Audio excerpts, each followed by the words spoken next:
mama ambaye nilimfahamu na tukafahamiana vizuri, tukaishi vizuri. Ni mama ambaye amenilelea watoto wangu Tanzanite na Afrika kwa kipindi kirefu sana. Kipindi ambacho sikuwa najua uzazi ni nini, lakini yeye alisimama kulea watoto vizuri. Kweli ni mama ambaye alikuwa msaada mkubwa sana kwangu. Umesafiri kutoka umbali mrefu Dar es Salaam mpaka Mwanza, takriban maili 1200. Umeambatana na watoto. Ndio. Yote haya yana uzito gani kwako? Yaani mpaka kufanyika kwa uzito wote huu kuhakikisha kwamba na watoto wanakuwepo katika msiba huu. Nini hasa tunahitaji hapa kujua? Ni upendo. Alikuwa ni mama mwenye upendo sana na wajukuu zake. Sana. Kiasi kwamba ilikuwa haiwezi kupita wiki hajapiga simu kuongea na wajukuu zake. Na mambo mengi katika ulezi, unajua kuna kurekebishana na watoto na nini, alikuwa mstari wa mbele pia. Kama kuna tatizo lolote tunashirikiana kwa pamoja. Ni mama wa hivyo, mama rafiki. Kwa kiukweli, alafu pia japokuwa alikuwa ni mgonjwa muda mrefu anaumwa, lakini nilifiwa na mama yangu. Alisafiri kutoka Mwanza mpaka Moshi kuja kumzika mama yangu pia. Kwa kwangu mimi ilikuwa ni jambo kubwa sana ambalo hakuweza kufutika. Ilikuwa ni lazima nije nimsindikize mama kwenye safari yake ya mwisho. Na labda mara ya mwisho kuzungumza naye ilikuwa ni lini na ilikuwa ni katika mazingira gani? Mara ya mwisho kuzungumza naye tulikuwa tunazungumza tu na binti na mjukuu wake Tanzanite, kwa sababu ndio wanaongeaga sana. Kwa hiyo kuna vitu alikuwa anamuelekeza na nini. Wakasalimia ni kama 2 weeks kabla ya kuanza kuumwa hiyo serious.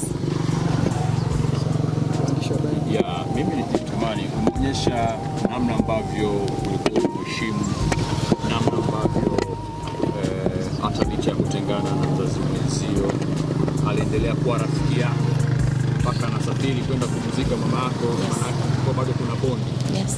Nataka nifahamu walitumia nguvu kiasi gani labda kurejesha ndoa yenu, na kwa nguvu kubwa hiyo ambayo umemheshimu, kwa nini hapakuwa na jema siku za nyuma?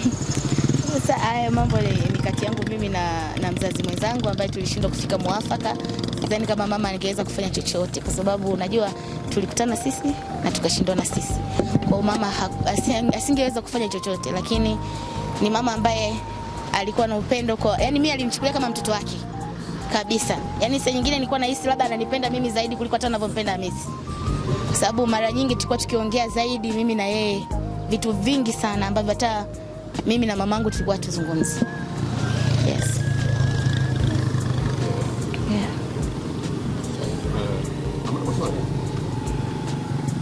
Tuko vizuri, tunasikiliza tu kwa hapa. Anyway, kupitia kwa Chibaba tunafahamu mshatengana tayari na maisha mengine yanaendelea. Yes. Uhusiano wenu ambao mpaka sasa hivi huko umebaki kuwasiliana kuhusu watoto tu, ama maisha mengine yanaendelea pia ushikaji? Tunawasiliana kuhusu watoto na tunazungumza mambo mengine tofauti, lakini tunaendelea kuzungumza. Yeah. Tuko vizuri. Au vipi malezi kwa watoto? Unaona napigwa pasi hapo hichi. Una comment yote kuhusiana na hilo? Mnaendelea kuzungumza. Hamna shida yote. Sawa. Sasa kuna swali nauliza. Nasema vipi kuhusiana na malezi kwa watoto? Kuna ugumu kiasi gani mnapokuwa mbali? Ugumu sio sana, kwa sababu kama ikitokea changamoto yoyote inayohusu watoto niko nao mimi, huwa namshirikisha, na pia nilikuwa namshirikisha mama zaidi. Kwa hiyo tunashirikiana, tunaelezana, na yeye anaongea na watoto na mimi naongea nao hivyo. Sola, wewe na mzazi mwenzio mmekuwa darasa kwa watu wengine maarufu, ile bondi yenu, kuintroduce watoto wenu kwa social media na kuwa brands.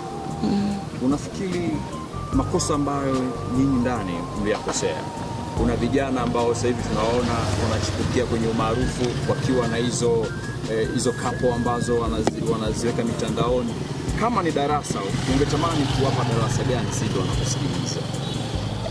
Mimi siwezi nikawapa darasa in search, kwa sababu unajua mahusiano hayafanani. Kila mahusiano yana jinsi yake yalivyo. Kwa hiyo unaweza kumshauri mtu bwana, ukiwa na mke wako labda mnunulie dera kila siku, kumbe mke hapendi madera. Kwa hiyo kila mtu ana mtu wake, umjue mtu wako basi ujue naishi naye vipi. Hivyo. Na unaweza kutuambia athari za kuweka watoto mitandaoni ambazo mmezipata, achana na faida. Yes, faida tunafahamu, inawezekana kuna ubalozi watoto wamepata, unaona athari tuone kama zipo na zina ukubwa kiasi gani. Hasara mara nyingi inatokana na wewe jinsi unavyoishi na mtoto wako. Kwa mfano Tanzanite anaonekana mitandaoni, lakini Tanzanite hamiliki simu ambayo inamruhusu yeye kuingia mtandaoni kuposti au kuangalia chochote.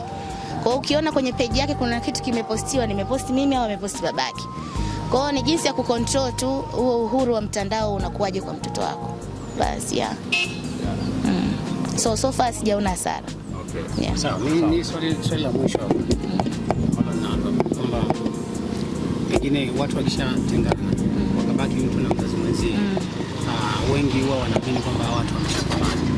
Lakini nyinyi kwa takriban 7 sasa hivi, mnaendelea kwa marafiki, na pengine una message gani sasa kwa watu ambao walishatengana lakini bado ni wazazi, wana watoto, wanatakiwa waishi vipi?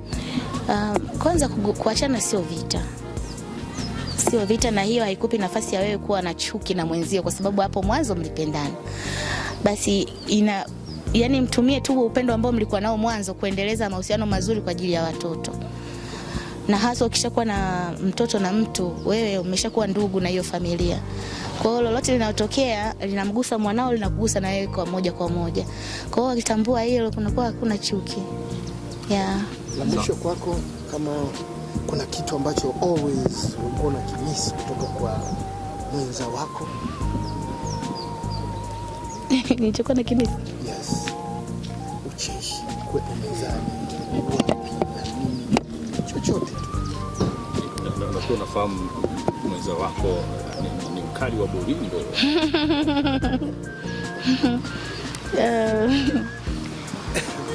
Okay, ni kwamba tu sidhani kama kuna mwanamke yote ambaye anapenda kulea mtoto bila baba. Ni circumstances tu zinatokea, inatokea hivyo, situation inaenda, vitu vinaenda sideways. Lakini kikubwa ni hiyo watoto kumiss baba yao sana zaidi. Japokuwa anajitahidi sana kila anapopata nafasi kuwa nao. Una miss baba kwani sina kuja naye? Ndio. Asante. Sawa. Kwa wewe binafsi hamna unachokumbuka mnachomiss? Okay. Familia karibu. Sawa. Mengine ya baadaye. Mtatusi pia tuongee na mtoto.